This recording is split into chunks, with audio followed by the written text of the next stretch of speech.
happy ako kasi naglalighten yung ano ko. Wait lang ha. Kasi bakla nagre-video ako, rinig na rinig ka eh. Oh, pwede mo kunin yung Mobi. Ayan, yung kapitbahay kasi namin nangihingi ng Mobi.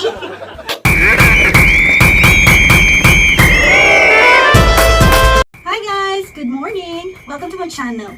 So today is dumating na ang binili kong sabon, which is yung Navarro Bleaching Soap. So pasensya na kayo at nandito ako ngayon sa CR kasi tulog pa yung mga chikiting ko. So, well, ito na siya. So ito kasi yung nakita ko sa Facebook, sa namin nagtatanong, and then I saw some videos na pumuti sila at meron tubig challenge. So now, titingnan nga natin kung totoo talaga at subok ba na nakakaputi ang Navarro Bleaching Soap. O, diba? Nakasil pa siya. Pero parang maliit. Teka ha, buksan ko. Buksan siya. Teka, kung ayaw pa yata. Pasensya na kayo ha, kasi kagigising ko lang talaga. Nilamos lang ako, tsaka nag-lipstick. So, ayan. Papatayin ko na siya. Ay, hindi. Bubuksan ko lang siya.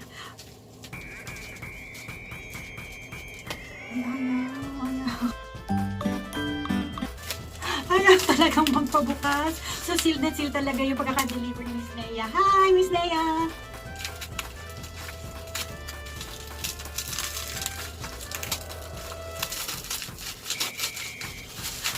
Ayan na siya!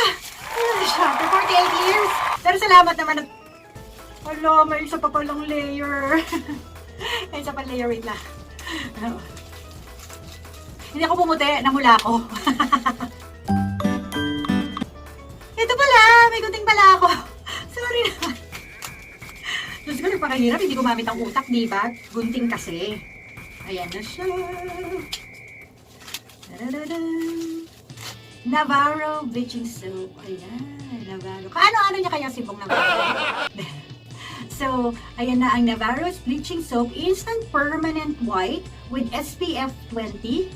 And it is only 135 grams. Ayan. The directions for use. So, for face washing, wet the soap, run soap repeatedly into your hands to gather small amount of lather, using only the lather. So, huwag yung mismong sabon daw ang gagamitin at pakukus ko sa mukha. So, ilalather nyo lang. So, apply light circular motion to gently clean your entire face and neck area.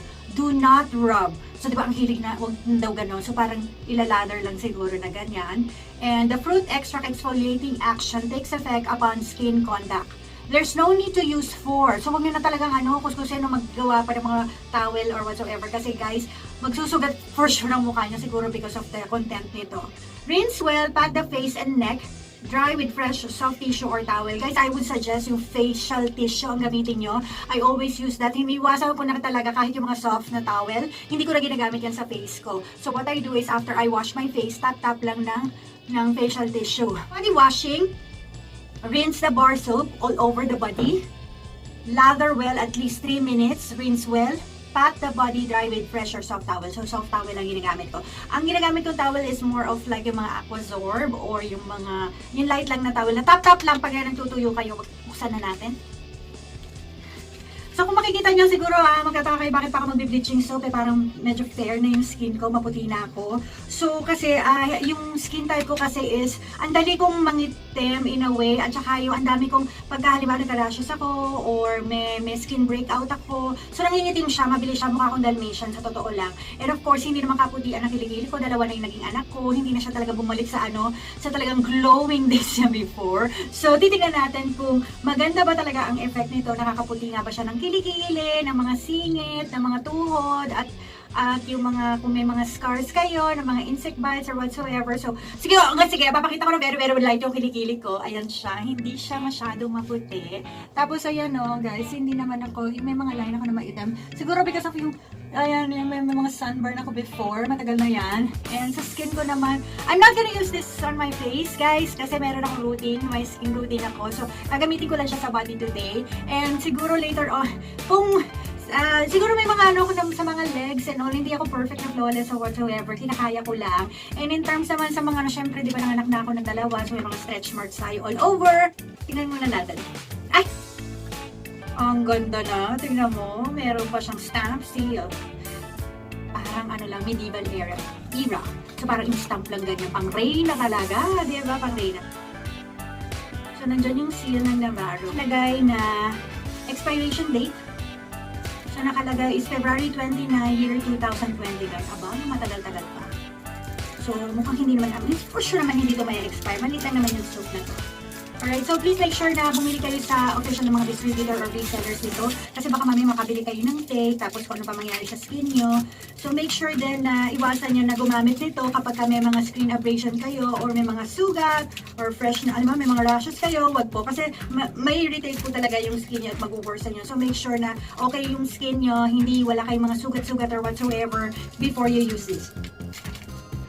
In terms of smell, wala naman siyang ganong katinding amoy or whatsoever. Normal soap, as in wala siyang scent. Kumarado lang ang ilong ko. Pero hindi guys eh. Wala siyang smell nothing na sensitive yung ilong ko sa mga soap na hindi ako gumagamit ng highly na masyadong perfume na or fragrance sa mga soap kasi talaga magra-rhinitis ako. But this one is wala. So what I suggest kapag gumagamit kayo ng mga ganitong soap is putulin nyo siya. Putulin niyo siya ng maliliit. Like for today, siguro mapuputol ko to ng mga 6 na piraso. Kasi madali siyang matunaw. So since ang mahal niya, 380 pesos yung bili ko sa kanya. So syempre may kamahalan si bakla. So kailangan medyo titipirin ko at hindi ko siya malusaw. Kasi usually kapag ang sabon, naiwan lang siya nakalagay lang dyan. Then tapos syempre nababasa siya and all. Maraming gumagamit ng banyo and whatsoever. So natutunaw talaga siya ang bili. So kailangan magtipid din tayo. Tipidin natin at sulitin ang formula ng Navarro Bleaching Soap. So I will cut this na. Alright? Then, so yan, nakat ko na siya into a very small size. Medyo napakapal ko ng konti, pero okay na rin yan. So at least, diba, kung ito lang yung gagamitin nyo, so ilalather nyo lang siya. Tapos, isasabunin nyo na, sabunin nyo siya, and make sure na mga 3 minutes ibabadaw natin. Although may nakikita ko sa Facebook, talaga 10 minutes nila binababad. So siguro, i-range na lang natin between, yung instruction kasi sa box is 3 minutes. So yung mga iba ata nagbababad pa ng medyo mas matagal para daw mas effective, siguro. So for me, siguro ngayon, gagawin ko muna ko yung nasa box, alright? So, sa shower na ako, pero hindi kayo kasama. So, mag-prepare na rin kayo ng mga music at mag-TikTok kayo habang ginagawa nyo to, alright? So, ayan, nagbababad na ako.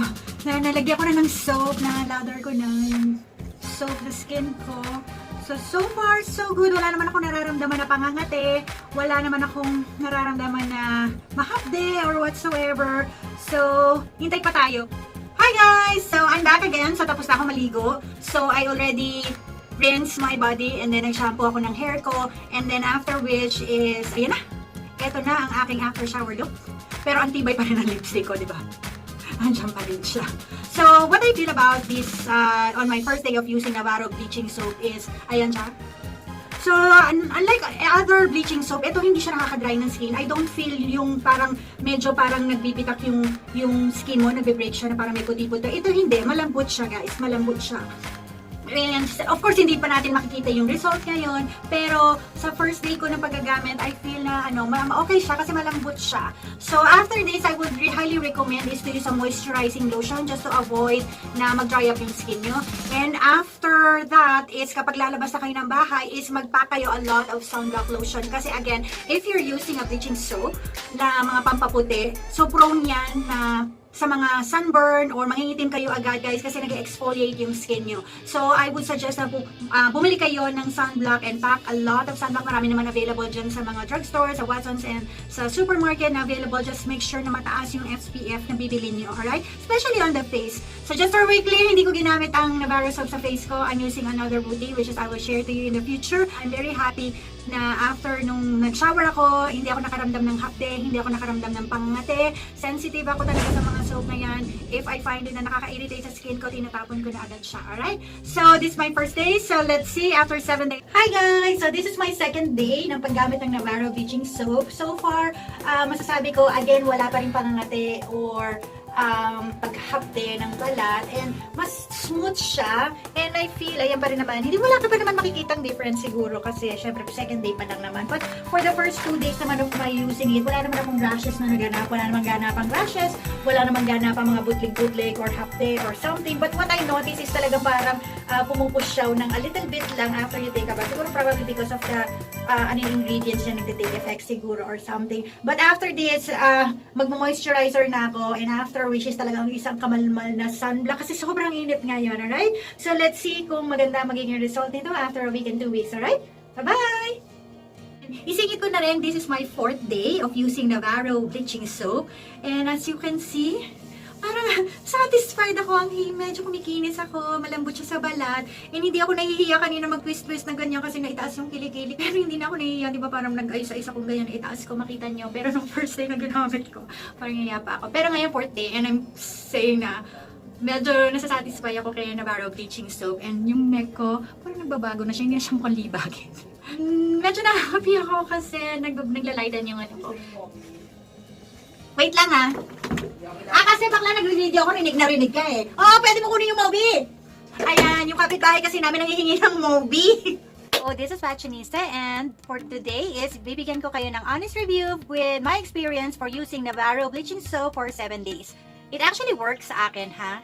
So, hindi ako nakaramdam ng pangangate or hindi ako nakaramdam ng paghahapde or very dry skin. It doesn't give me that kind of dull feeling na parang may mga white and yung matigas. Although I put moisturizer and I put a lot of sunblock while using it for the past 7 days. So, sa leeg, medyo nag-fade na yung parang naglighten na yung mga guhit-guhit ko dyan. Hindi na ako mukhang libagin. And especially yung sa armpit ko, natataas ko na siya. Tapos sa mga ibang videos ko, di ba parang naitataas ko na yung kilikili ko na ganyan. Hindi ako nahihiya kasi naglighten na talaga yung kilikili ko.